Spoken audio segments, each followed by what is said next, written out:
Friends, welcome back to my channel. ఈరోజు నేను బోడ కాకరకాయ కర్రీని ఎలా చేసుకోవాలో చూపించబోతున్నాను. అండ్ ఇది వచ్చేసి సంవత్సరంలో ఒక్కసారి మాత్రమే దొరుకుతుంది. ఇది స్పెషల్ అండి. ఎందుకు స్పెషల్ అంటున్నా అంటే వేరే కాకరకాయలు అవి సంవత్సరం అంతా దొరుకుతాయి, కానీ మాత్రం ఓన్లీ ఈ సీజన్ మాత్రమే దొరుకుతుంది. అందుకే అంటే స్పెషల్. ఆరోగ్యానికి కూడా ఎంతో మేలు చేసే కాకరకాయ అండి. ఎంతో టేస్టీగా కూడా ఉంటుంది. ఎవరైనా తినని వాళ్ళు కూడా తినేలా ఉంటుంది.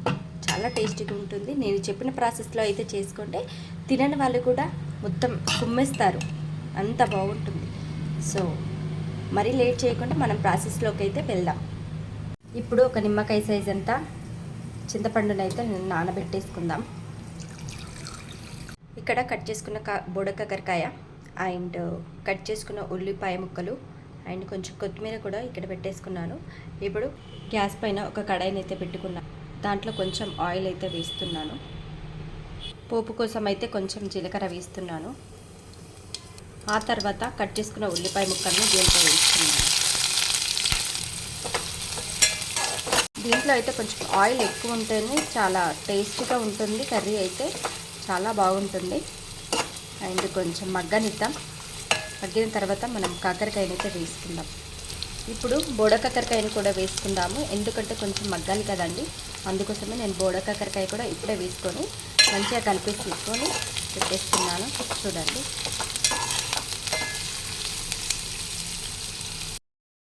ఇప్పుడు కొంచెం పసుపు అయితే వేస్తున్నాను. చూడండి, వేసాక మంచిగా కలిపాను. చూడండి, కలిపిన తర్వాత మూత పెట్టేసుకుందాం.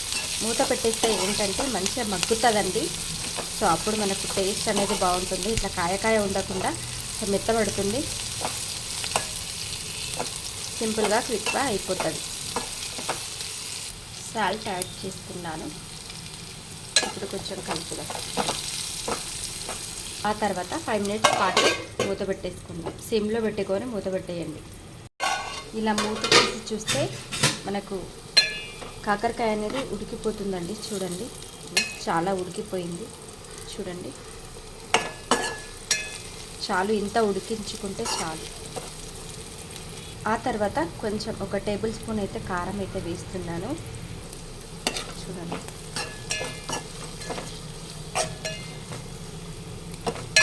కొంచెం ధనియాల పొడి కూడా వేస్తున్నానండి. చూడండి, తర్వాత ఒక 1 మినిట్ పాటు ఇట్లా మూత పెట్టేసుకుందాం. ముందుగా నానబెట్టుకున్న చింతపండు రసాన్ని అయితే మనం దీంట్లోకి వేసుకుందాం.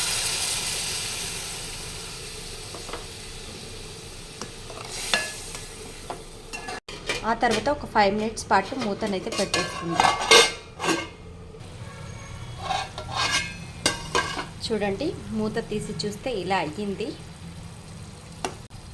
ఫైనల్గా దీంట్లోకి కొత్తిమీర అయితే యాడ్ చేసుకుందాం.